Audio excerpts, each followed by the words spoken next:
नमस्कार, मी शुभांगी पंडित. स्वतेज न्यूज मराठीच्या बातमीपत्रात आपलं स्वागत आहे. तर पाहूया आजच्या काही ठळक घडामोडी. शिवसेना ठाकरे गटाच्या वतीने ITI चौक महात्मा फुले पुतळा येथे काश्मीरमध्ये झालेल्या हल्ल्याचा निषेध म्हणून केंद्र सरकारचा जाहीर निषेध केला आहे. यावेळी आंदोलनकर्त्यांनी केंद्र सरकार विरोधात घोषणाबाजी करत आपला निषेध नोंदवला आहे.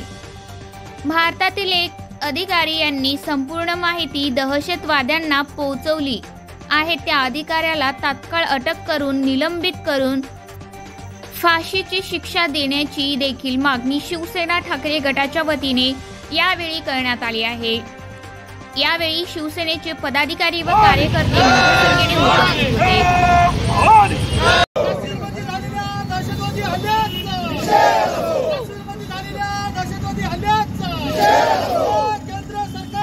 नांदेड शिवसेनेच्या जिल्ह्याच्या वतीनं आज ITI चौकामध्ये निषेध आंदोलन केलेलं आहे. सर्व शिवसेनेचे पदाधिकारी या आंदोलनामध्ये सामील आहेत आणि केंद्र सरकार यांचा आम्ही निषेध करतो आणि गृहमंत्री निष्क्रिय गृहमंत्री त्याचा पण आम्ही अमित शहाचा निषेध करतो.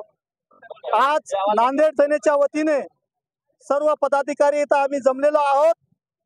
या देशामध्ये सातत्याने दहशतवादी हल्ले होत आहेत आणि काल परवा जे काश्मीरमध्ये दहशतवादी हल्ला झाला त्या हल्ल्याच्या निषेधार्थ आम्ही शिवसेना उद्धव बाळासाहेब ठाकरेच्या वतीने आज इथं ITI चौकामध्ये निषेध करत आहोत.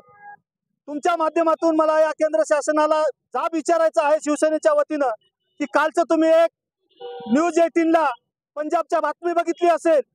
त्या बातमीमध्ये असं स्पष्ट आहे की या दहशतवादी हल्ल्याच्या मागे या केंद्रामधला या देशामधला एक अधिकारी आहे आणि त्या अधिकाऱ्याने सर्व माहिती या दहशतवादी हल्ल्याला पुरवली आहे आणि तो अधिकारी त्या दहशतवादी हल्ल्याला वेळोवेळी माहिती पुरवतोय.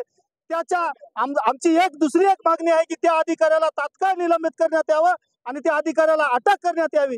एखाद्या समाजाचा तो कोणत्या समाजाचा असो तो अधिकारी देशासाठी घातक आहे.